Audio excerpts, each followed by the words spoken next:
Alléluia.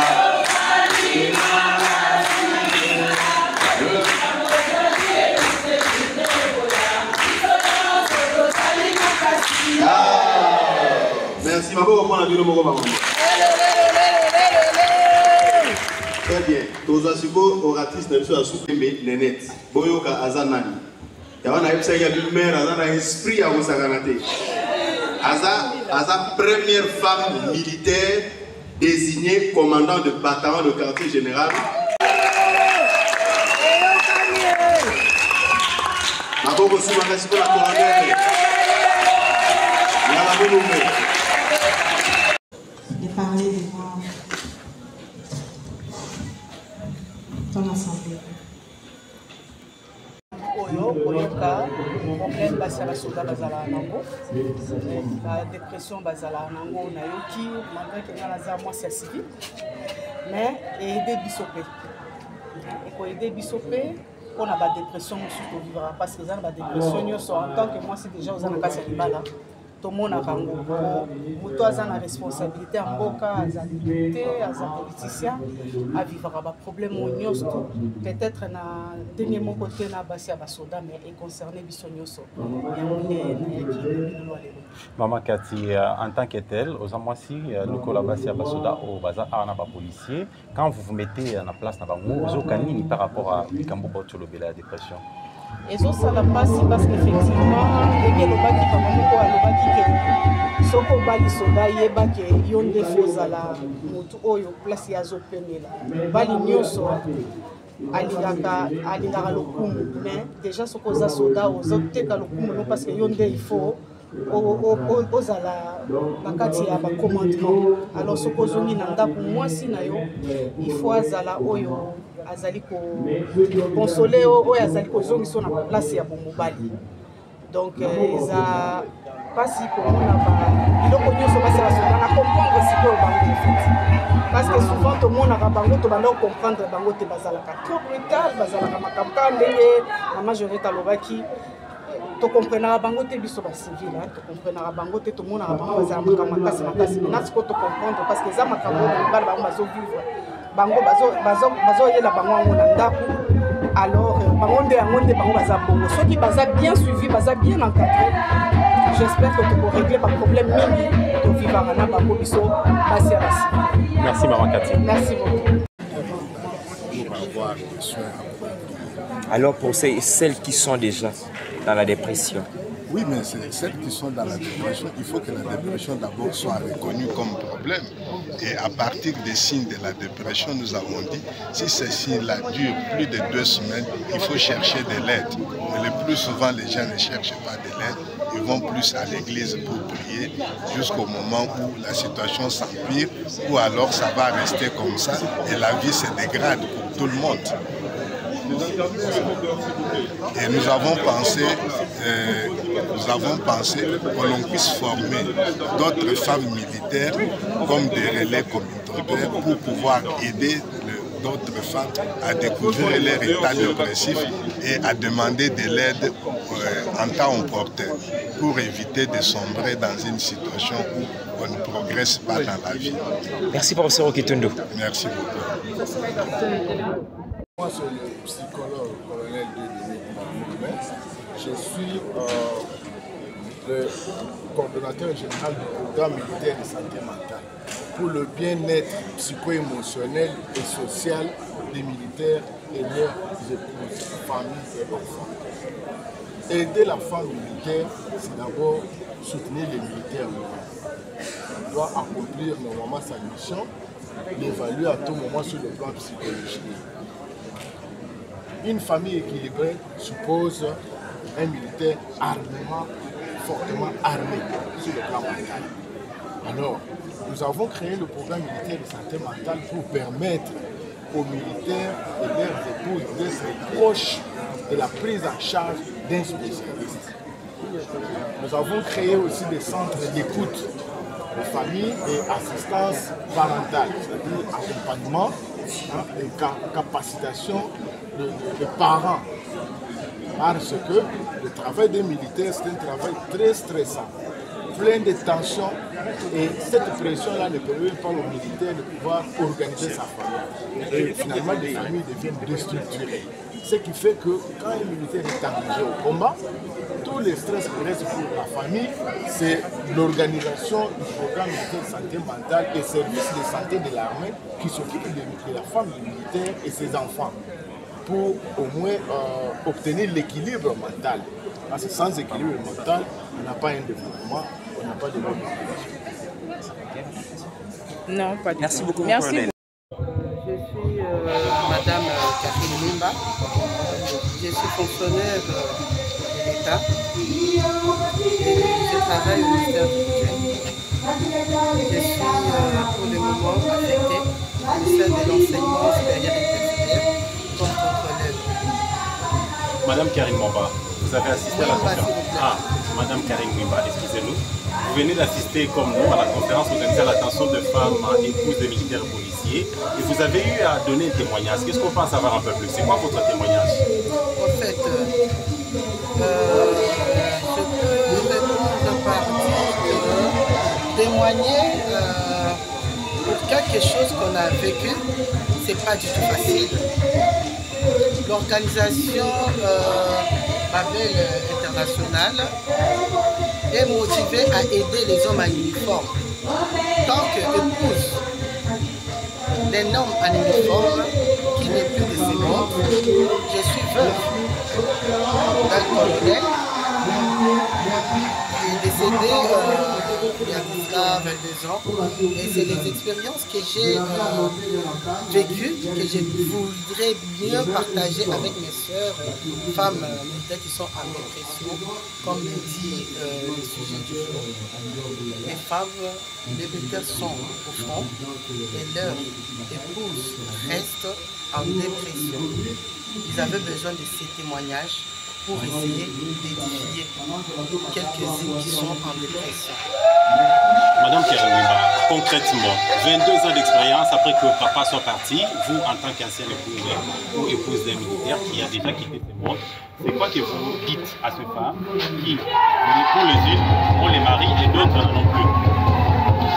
Après 22 ans je peux dire d'expérience, qui n'est pas facile du tout, comme je l'ai dit tout à l'heure, il faut être forte et accepter.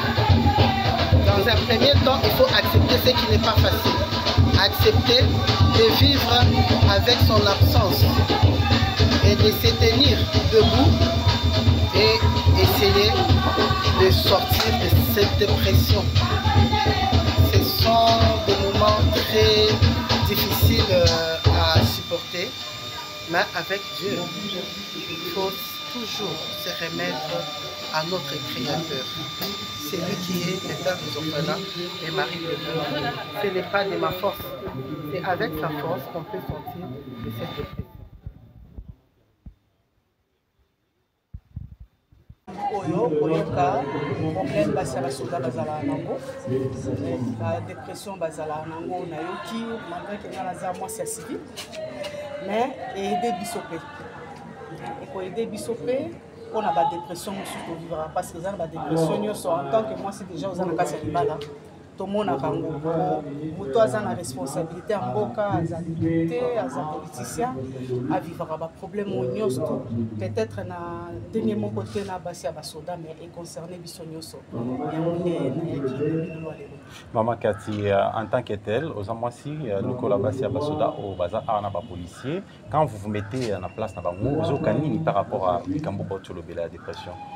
Et ça la passe parce qu'effectivement, les lobaki par moko alobaki que soko bali soda yeba que yonde fozala moto oyo place ya zopenela bali nyonso alingaka lokumu mais déjà soko za soda ozoteka lokumu non parce que yonde il faut ozala bakati ya bacommandement alors soko ozongi na ndako mwasi na yo il faut azala oyo azali ko consoler oyo azali kozongisa na place ya bomobali donc eza pasi komona biloko nyonso basi basoka na comprendre sikoyo bango fait parce que souvent tomonaka bango tobanda comprendre bango te bazalaka trop brutal bazalaka makambo kaka ndenge na majorité alobaki tokomprenaka bango te biso bacivile tokomprenaka bango te tomonaka bango bazala makambo makasi maintenant sikoyo tocomprendre parce que eza makambo oyo mibali bango bazovivre bango bazoyela bango yango na ndako alors bango nde yango nde bango baza bongo soki baza bien suivi baza bien encadré j'espère que tokorégler baproblème mingi tovivaka na bango biso basi ya basi. Merci Maman Cathy. Merci beaucoup. Des épouses militaires et policiers, un aspect qui est là pour accompagner les femmes et les enfants, les hommes en uniforme. Il y a beaucoup d'œuvres que l'association a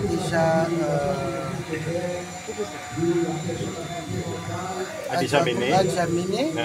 Entre autres, l'association a... Bon, je ne suis pas disponible pour mieux spécifier, mais il y a la morgue de Kankokolo, qui est l'association a donné l'idée pour essayer de créer, d'arranger la morgue à l'hôpital Kankokolo, qui sert pour tout le monde. Et l'association est chapeautée par Madame Georgette Faïla Ondekane. Elle accompagne les militaires et les policiers, tant que les enfants et les policiers. Je demande de maman de s'adhérer. Ils auront des formations. Ils auront des formations avec l'association des épouses militaires et policiers. Il y a toutes sortes de formations qui te rendent indépendant, qui rendent nos enfants indépendants et nos mamans indépendantes. Alors là, il faudra mieux. Comme un accord de santé, l'état-major général a fait un appui. Il y a un soutien à la santé mentale avec expertise et à classe. Tant que ça, on a soutenir ma maman. Et ça, pour le bino. Néanmoins, on a une dépression ou une et ça makas. Na lingala dépression balobi et ça konyo kwama ya makanisi ya nzoto pe molimo pe na ba relation na nyonso ezo nyokwama esengweza isusu te mais na tango mingi tozalaka pe kozanga ba esengo wana mais soki esalima mokolo moko mibale likambo te mais soki olekisi 2 semaines 1 mois esengweza lisusu te pongi eza lisusu te okomi moto akanda to ndenge tolobaka mama wana azalaki show mikolo oyo akoma kimi akoma osambela te mama ndenge akomi abimaka lisusu te aloba lisusu te akoti sikoyo na dépression toloba dépression sikoyo eza lokola nini omoni balon ya mopepe oyo bana basakanaka nango biso nyonso mibali na basi toza bongo mopepe tondi kole nde ozozwa makasi ozotambola ntango mopepe wana soki etoboki balon wana etoboki esalaka ndenge yango ngai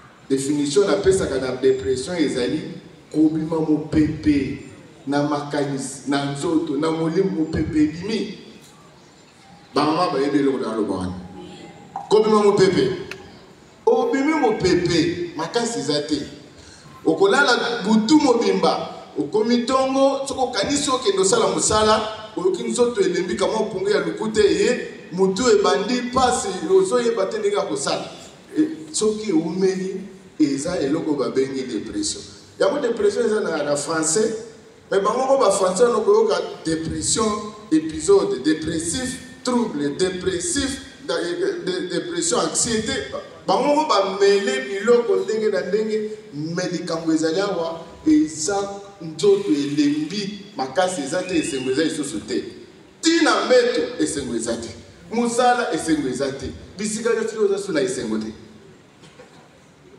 okokoya nzoto eye monene na likambo wana mosusu okondi toya te soki moto azoya monene nde aza malamu te monene mosusu ya stress ezali kasi esengeli totala nanu likambo oyo etali mwasi ya soda mosala mwa soda babengi yango sacrifice komibonza likambo yo obali moto amibonza mais yo fe fo mibonza yo sikoyo oyi komibonza obali moto amibonza na ye ta sacrifice c'est qu'on peut souffrir davantage sacrifice ya kosakana te. Ok, natan yo za na posa osola na mwasi na yo, natan yo za na posa osola na bana na yo, omona bango yo babengi yo na musala. Musala ngo kobenga bakobenga yo ebengeli ya soda obligatoirement contrainte. Obengami pour la répondre na likambo na est o na mboka boy et discussion ezate. Soko ba mama basuka ka ndenge ni na tama. Soko ba nungu ebandi o bitumba boy mama asali déjà anticipation donc dépression ya liboso. Na ba bengi mobalité. Ah komi ko calculer. Ami komi ko calculer. Ha? Soki likambo wana ke réalité yango mama zokende mama komi agité. Mais seulement, ma maman a soda bazo akamakasi, ayo ko récupérer situation na ndako. A telemi, a koteka, a kotamula po bana nebali ya batanga. Mais tant papa akei, soka sali mikolo ebele passe les choses à l'absence na ye. Ben soki komi ke papa komi ko zonga. Sango yeko ba bataillon tel ba le nisiko ba zonga. Maman komi na passe les choses. A koya les choses awa. Makamoko ko ba de lisusu nzambe na ngai site ko soka ndenge nini mutongo tango koya akomi na ndako awa na biso tozana programme teke ya kobongisa soda soka ke aliake de bitumba babongisi ye na mutu na makanisite na nzoto asala ka nzoto ake mabongisi ye préparation psychologique ake tango ko bunda silisi afa aya na ndako ba évaluer ye batala azana état ya komona bana to ya komona bana te ba mama bazana baza ba témoin ba papa ba kenda ka mission o ba kenda ka bitum ake ata bangula jour ozo passe lisusu kolenga moto banda ozela ba mama boyete ba okanisi okozwa esengo po moto aye moto wana ye akoko yela yo o ba benge trouble ya stress. Ayo kaka te moto a changé mon mari au bana qui est comme makambo mususu ala la kata alota kana yeka kangaye mususu ko la mukabo ya zubu nduki papa okeyi wapi okangi nyoso wana armée na biso azalaki na ba expert ya musala wana te yango programme wana tozana mo ba mama bazo nyo kwama na incompréhension moko mutu ayoka kalisusu te mais yoka lisa eza lolenge na ye toka de mutu abebi na makambo akei komona ba expert pe bazali mikolo oyo toza boye Congo esali 30 ans ya musala makasi ya bitumba kobongisa bitumba kokende bitumba kozonga kende eza na impact makasi na ba mama pe bana na biso ya basoda et soki ke service ezalite ya kozonga bango eza pasi na bamboka mosusu ne toza na posa maman ndenge na zawana musala zo sala yomona naka mais tango ba papa bazo kende ba mama bazo tikala mais il y a des services au batikala ka awa ba bujakate service de santé service de ceci ba séquence ba service beleza na armée il faut maintenant qu'il y ait une organisation OK ce que papa akei biso to zongi na soutien wana pour soutenir maman ndenge na musala na ye biso pe ba expert ko identifier ba maladie wana ko soigner yango ko orienter pour que lobby tout ça la Congo ya bato bako songa pe Congo tout ça na posa wana ngai na komisa ba mama ba soda mingi pona nini ba mama wana ata dépression bazo lobo eza ya ndele bango ndenge baza wana mama soda nyoso atamba ka 5 heures ala la kati muta dépression la mo 5 heures agenda c'est-à-dire traitement ya liboso ya dépression eza activité physique musala ozala mayele ya musala o la mukitongo bandi musala na yo dépression komeka yo te mama boyete kaka ndenge bozala mukawana bilanga na bino bona activité muti ya dépression asala ka su bilanga akende su musala te musala na eza 2 heures asala tonginda ko akominda ko abibinda ko kaka kongo mais mécanisme wana elimba ka pe e ko pe ko lemba ko komi pe na sel pepe et c'est mili biso noso tout kana kosalisa ba mama mais même soki mama oyebi ke oyo eza dépression okosala ni esika kokende eyebanite soko okomi na hôpital ba hôpital na biso nyonso akotala makambo etali nzoto soki amoni ye maladi te ou te pese plus eza te fini zonganda babengi dépression wana na mindele bango balobi épidémie silencieuse Au moment que Covid est envoyé, il y a une épidémie qui parle, qui fait des bruits. Mais dépression, anxiété, troubles de stress post-traumatique, on va stress mais c'est-à-dire malade moko oyo lo bakate et moi na kate. Au perdre papa ozoki mutokomona te. Papa pe apoyo mutokomona te.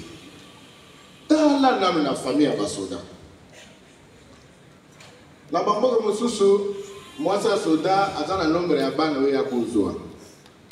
Biso awa bana baza richesse na biso. Au un soldat a combien de gens derrière lui? Si nous avons 150 000 soldats, multiplié par 10, c'est combien? Charge de l'État. L'État a tellement dit, nombre de bateaux, et l'équipe de la bateau est dans une moussala. Na sala ni na bobo yate na bolobate na talika. Soki basengi na pesi. Donc réseau babel. L'État c'est la gayo yebsenge. Vous avez 150 000 militaires. Donc, chaque militaire a 10, multiplié par 10.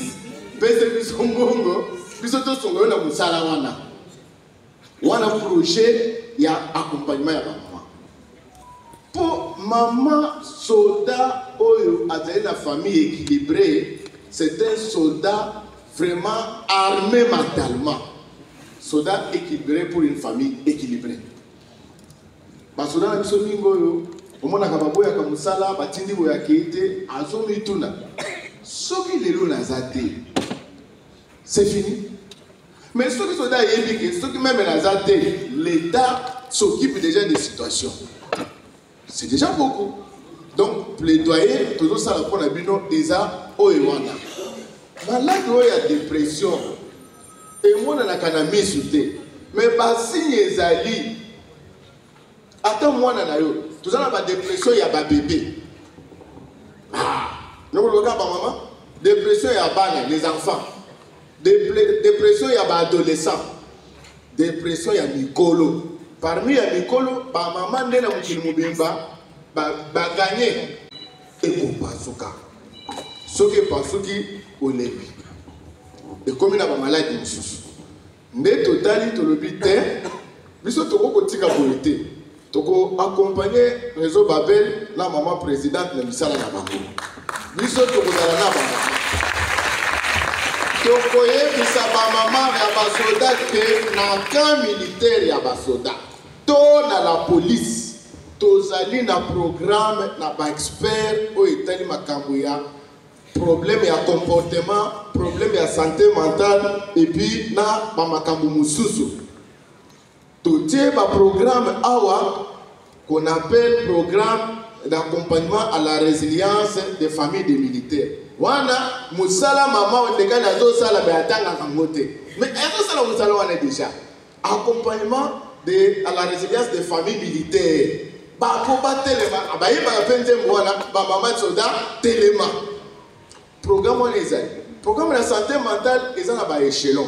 Santé mentale oki kozwa soin na niveau na yo moko okokozwa soin na kati ya famille okokozwa soin na communauté na yo okokozwa soin soki eleki okoti na ba expert ba psychologue ba psychiatre wana commission ya makasi ya likolo mais soin penza oya santé mentale ezaka na base eza nde bino ba mama bozali est-ce que bosipo yoka pendant depuis une année?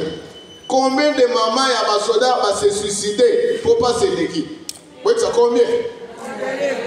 Mais n'importe la mindele pourcentage de l'église à la mibale de la base parce que se suicider dans ma gamboitale de pression aux autres baoui. Si vous avez tout le bino, pour les gens qui suicide des athées, les gens qui c'est que suicide doit y avoir des hommes marqués comme sous. On a un équivalent suicidaire. Les gens le col suicide. Mutoboy kolia. Aboyi komela kisi. Utalobi na kobala lisusu te. Mama tika na nakisa mama soda makabuti. Ndenge ozali komona likambo oyo. Biso tokotika bino te ba mama.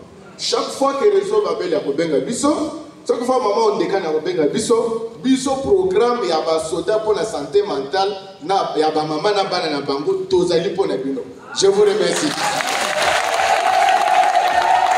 Nangi partager na bino ezali dépression na kati ya ba foyer ya ba militaire.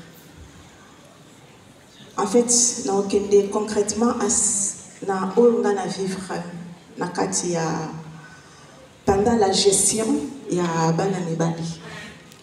Comme on venait de dire, effectivement, dans moi c'est à Liboso, na kati armée na biso congolaise, au bapesi fonction ya commandant.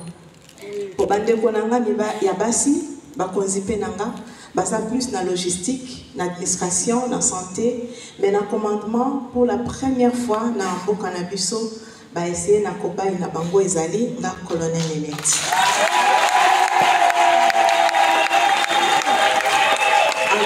Qu'est-ce qui se fait?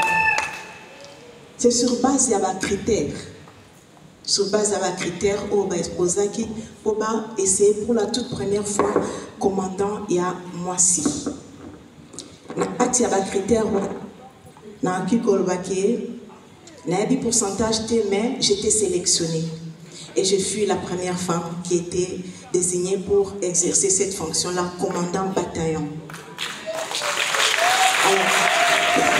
Mais ma bonne voix les a moqués quand même. Voilà. En plus, c'est le mois de la femme. Les amours, il n'y a pas sinon. Je me suis retrouvée devant 2000 hommes. Bataillon d'Angueza a 2000 hommes. Pourquoi? Parce que Banexaki, ma maladie, je pense que le docteur ne peut pas me contredire. Alors, Banexaki, ma maladie, tu sais qui fait qu'on s'est retrouvé à 2000 hommes. Les jours où il y a un commandement, bâton commandement, alors on a parade, je suis arrivée comme tout commandant. Alors, moi, je suis pourquoi? C'est tout à fait logique. Mais ça n'a qu'à commander na mibali. Alors, pour toute la première fois dans l'histoire, il y a armée Nabiso, bazala commandé à l'échelon force terrestre na bataillon et pas moi na moi si. Alors, Bapesingaï, bâton commandement nanga, tout ça, il remise et reprise. Mais les militaires disaient, ah, mais la terre qui m'a. Azaka na 6 mois, ah, Moussa dit 6 mois, Moussika, 3 mois, au Kima, a été bissoté. Alors, je me suis dit, en écoutant tout ça, je me suis dit, Seigneur, non seulement nous allons gérer bateau, mais je vais gérer les âmes. Et je vais gérer les esprits. Si on a géré Batouana, na kokeneka pa mokelina na bango. Alors qu'est-ce qui s'est fait? Ce qui va passer au commandement, va passer aux gestion des hommes. Il faut toujours remettre ces gens-là entre les mains et à Moutouakela qui bango. L'argent qui offrande, na bison 2000, nanga moko 2000. Pourquoi? Parce que elle n'a pas la place na kokende kolela na binzambe na pesa ko offrande pour la terre. Alors il fallait qu'il n'azoa place ngapé na osinde. Pendant la gestion de ces hommes-là, ça n'a pas été facile. Pourquoi? Parce que bango pe bazo mekabi a moi sur na osani oya ya kolinga ngapé azalaki. Ope ya ko tumolanga zali. Donc bazo mekaka de façon que obayo kende. Ngapena lobby, je viens avec ma tête. Je ne viens pas comme femme. Parce que na ba critère wana ezalaki bomoni ezembo moko boyembi awa bolobi nyonso fele. Effectivement, l'armée nyonso eza ofele. Sauf promotion en grade et en fonction. Il faut mériter en go. Oko mériter en go na nini?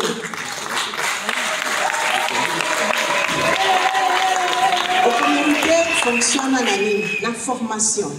Batali n'a pas critère, elle a été formée, elle a tel diplôme. Banda na commandement compagnie ti na sukisi na chaise na logistique na chaise. Mais échelonnement na exercé ma fonction comme T4 14e région, J1 na première zone de défense et enfin commandant bataillon. Alors, le critère wanande ko sala ki au fin de ça yango. Biloko nyonso tanga ki moma ko exercer yango wana, mais c'est pas tout ce qu'on vous apprend de nyonso kokuta na terrain. Parce que kuna okokuta ba état d'âme différent. Alors pour gérer ces gens-là, moi je me suis fait leur parent. Comme maman na bango, na comme responsable na bango. Parents, pourquoi? Parce que le problème na bango nous savons comme un échelon supérieur fait passer par là. Et place na kosukande na faire intervenir l'autorité. Au comment na ka ekoki koya. Pendant une période, basoda baya kaka kanda na bureau, kanda na bureau zolo bana tozomona bazo solana camarade téminité et tout. Na koti suna mabonde nzamba lobi solola na bango lokola bana. Alors na parade to fandi. Na bantu na moko na lobi yebisanga mbala suko benga ki mwasi no chéri ça date de quand? On a dit qu'on a benga été. Na kanisa ke za moko na tuni parade effectivement ba benga kabasi na bango ba chéri te. Ngabi ça commence à la maison. Comme Nazan a autorisation, moi je vais parler avec vous. À partir il y a les semaines mobimba. Maman fulani te pour bozala bozole kananzela. Maman fulani pour baye bate to yaya papa te bengaye chéri. Alors babandi ko s'exercer nandako c'était difficile hein. Babandi s'exercer mon colonel. Moi, c'est un gars de l'amba qui dit pour la nabi, la benga qui chérie. La demande, ce sont des choses bayo bakate. On va faire maman Déborah, maman Fulani. Non. Appelle-la. Le premier nom que tu l'appelais, continue ko benga etilelo. Auto si to kolinga bi bana wana baza ba fuya bolingo na bino. Ocha bango pembeni. Benga yende ngo bande ko bengeka. Et puis na moni ke ba couple, musu se bandi ko zonga. Toké, le problème sous. Ici, je vous parle, c'est vrai que vous êtes mes parents, vous êtes mes sœurs, mais là, je vous parle comme votre époux. Et vous êtes mes épouses. Alors, le problème qui se passe, le problème est qu'on retrouve les sous na katia bataillon, na katia basoda nanga, et ça, le lit conjugal. Mobali ayebi, donc, aye aleki adimiakei. Akotuna même pas maman, est-ce que au sepeli te? Alors tout ça, je parlais à la parade. Nalobi zalaka natan, ceux qui voyaient que non, bakarès et tout, et so simba sousouté, zalaka natan kotuna maman au sepeli, o te no tu nenengeni ni arumata mutu, nabi non. Yende, c'est elle la maman. Ba o ana mususu ba karaza ba niyibi. Donc, moi, c'est le bosso, il faut se concilier sur tout. Et au fur et à mesure qu'on parlait avec les militaires, nous avons sur la parade, nous avons dit bilonia basode zaki akokanga ekomi koya yako fungwa. Pourquoi? Parce que ce que c'est moi ndako et c'est me zali na bureau. Et pourquoi j'ai fait ça?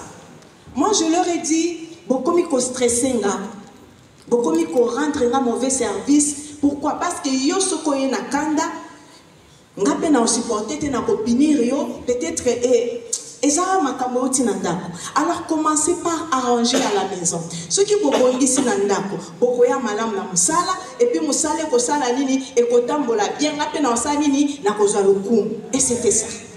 Amen. Tolongwe na étape wana. Et comme il problème ya bana. Oh, bakangi mwana fulani, bakangi mwana fulani, bakangi mwana fulani. J'ai encore réuni, en fait, nazakanaka kosola na bango na parade, kande nazo sola na bino. Na ici, ba soda na lobby, parce qu'il y a des officiers, il y a des colonels comme moi là-bas. J'ai dit la dernière fois au solo là qui n'a pas nananda ko ça date de quand. Telanga na zonga kaba na bazala batenga biokosi. Babeta clairement à 16h30 okenda wapi.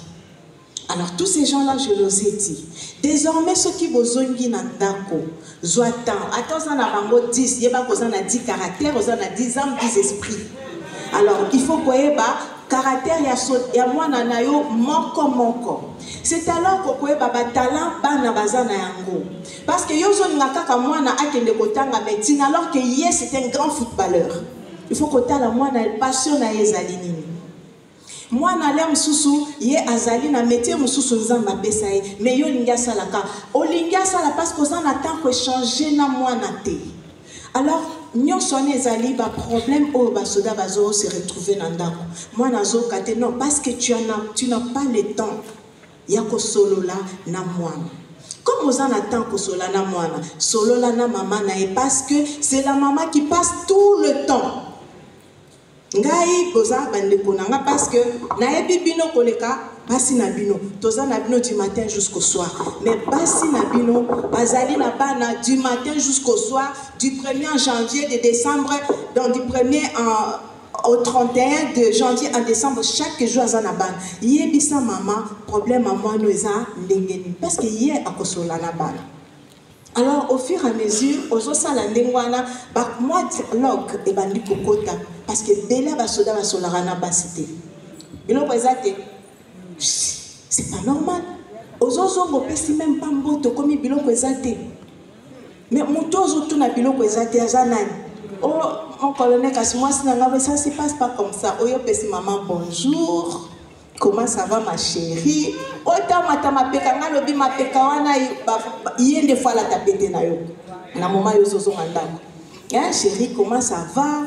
Alors depuis qu'ils ont commencé à faire ça, aux hommes on a moins changé comment quand on a quatre bataillons. Au moins, l'esprit m'a dit que pour régner les aussi là parce que l'air yo est en colère, il y a une colère. Au qu'on est en colère, le qu'on est kobota kindoki. Le thème m'a dit oui. Et à ce moment la victime a bossé zanga parce que ngande na zo charge wana. Alors il fallait que je me décharge. En se déchargeant, il fallait que mutu na mutu, c'est leur responsabilité na arranger ndako na ye. Tout commence par la maison. Ce côté qui moi si ma belle à Katianda au travailler té. Parce que le pouvoir de la femme, bon mieux éviter, c'est vrai Bobali Bibembe. Quand je dis Bobali Bibembe, donc à zo s'appartenir le sous-souté. Les autres, il y a l'État. À tout moment, moi nous moi mais les autres à l'État. Si yo mutozo accompagner moi motoana zo accompagner bébé c'est pas facile c'est comme une sentinelle na kati ya cimetière donc oko vivre ndengeni alors na joie qui tant ko solande na basoda comme je n'avais pas le temps je ne veux pas parler avec l'épouse na bifo boye bisaka basi qui est-ce que vous êtes quel genre de femmes elles doivent être pendant que vous êtes là et après votre absence. Parce que moi, ça, soldat du vaca, le quoi, moi, signons sauté. Les bombes de l'air, moi, ça, soldat, le quoi, moi, signons sauté. Moi, ça, soldat, la kaka, kanzambe, moko, l'éternel des armées. Zambéa, Yamapinga. Point barre.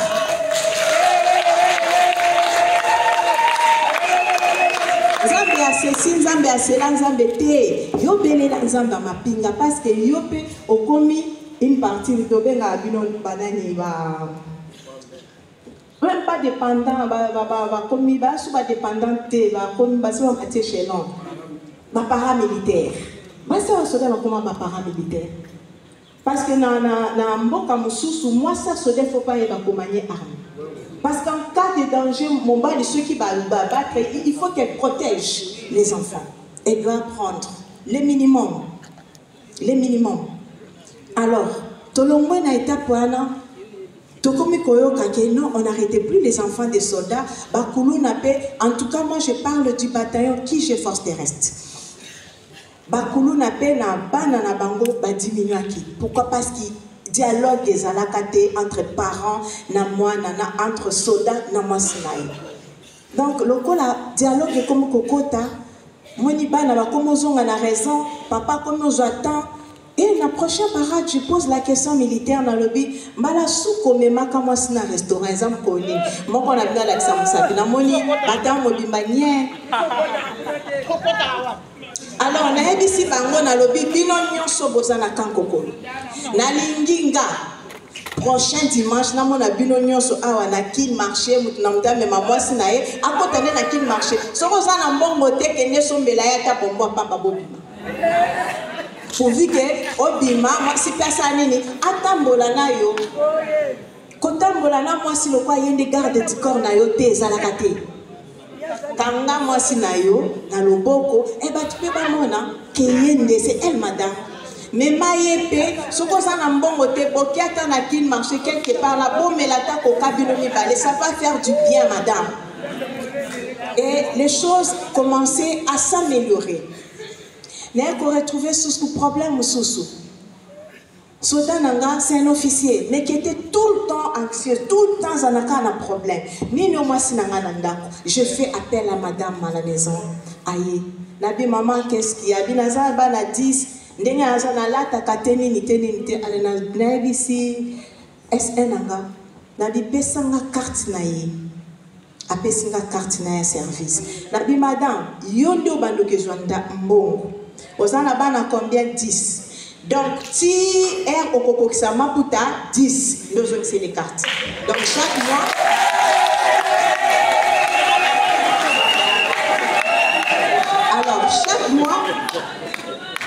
mois, moi, ça va nous que nous bongo. Ce qui a sombi l'ipoutate, ailleurs que l'accent, colonel n'a somba qui mèche. Au moins, il y a moi, c'est à comment vous allez bien. A comme propre, tu moi périque nae, tu moi le papa bien, yo ga moi sinanga bongi nga l'hôpital. Moi sinanga bongi. Donc ezape milieu pe mibalina bino bazalaka. Ceux qui ont un camarade mabe, ma campesa mabe. Mais je vais vous dire une chose, chère épouse. Le plus grand secret, kokendaka ko funda mobali pa mususuti. Okoti koza motuka Mercedes okobokisa na Toyota bakobebisa yango. Mais maye esika mutakela kiye ezanzambe. L'Éternel des armées oya sakati ndai. Soko memie pa na ye kuna banda ko rapide nzambe. N'est-ce pas, tu as dit recommande ton sort à l'Éternel, mais habite ta confiance, il agira. Nzamba ko sala pe nzamba ko agir. Et c'est sur base de ça que j'ai remarqué que la bataillon, moi, c'est le côté, mais comme aux années, c'est le problème est comme aussi là, c'est la gestion du personnel. Donc, ce qu'on a na soda, zon bango lokola bande konayo, solo la kana bango, pesa bango tole sengeli lokola batu, lokola batu, bakoyoka. Et moi, dans les bataillons, les gens commencent à comprendre. Et la paix est kotaki, qui n'a pas kotaki, en fait, c'est la paix, oui. Et quand il est discipliné, il est à l'heure. Comme il bosse, en tout cas, parade, il est en retard, mais on se dit comme il est en parade, pour aller au canini, commandant Kolobalissus. Pourquoi? Parce que ils ont mis en pratique et il y a eu un changement dans les couples. Et chers amis, chères mamans, les balindenge borobomona kabangwana, ce sont des enfants éternels. Ndeko la kisaki kola kopesa ye bonbon au début, continuons ces bonbons. Sinon, vous n'êtes pas voisin. Abosani ke bonbon na otana moka kana katiandako. Soko changer comportement parce que ce boti, nous ont pas appelé bango bazo sanini, bazo changer comportement. Yasuka, exemple la soukezali, deux couples de jeunes. Baye, au témoin colonel nga il faut lipa les panzana. Mon papa kende azandumba, il pesa pour le tout. Moi je leur ai dit OK ça va. Boya eza lundi lelo. Alors boya lundi prochain. Yo moi si ko kende pas parent na binoté comme m'appelle sangwa mobile na ona et pas parent na binoté. Yo pe mobile comme ma et pas bande ko na yo ya basi té. Parce que na bande ko basi eza na ba o ba se pela na libala wana té. Alors, ce qui est confondé, on a occasion de plus donc, pendant 7 jours, moi, je ne pas dans la famille, le lundi, je suis S1, je divorce, je dans ce cas, je attester divorce. Et le lundi, qui est arrivé, comme il faut qu'on lundi, moi, si je suis musicien, je suis compagnie na bengi bango. Na bengi S1, na bengi commandant second, na S2, na bi bango bazo déclaré divorce na bango lelo il faut que ça ni boye bango. Na bengi bango bazo ya basi simbani te mo conception to divorcer na monsieur Susuto. Bobeta maboko makasi.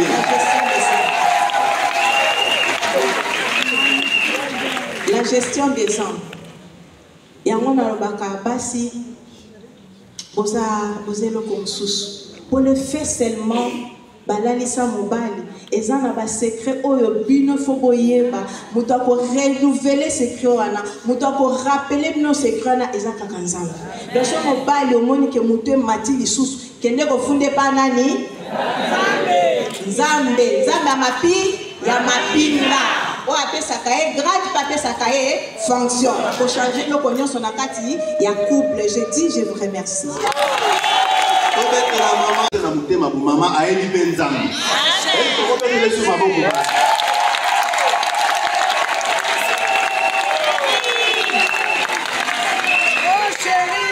Alors, le docteur Justin Zigami.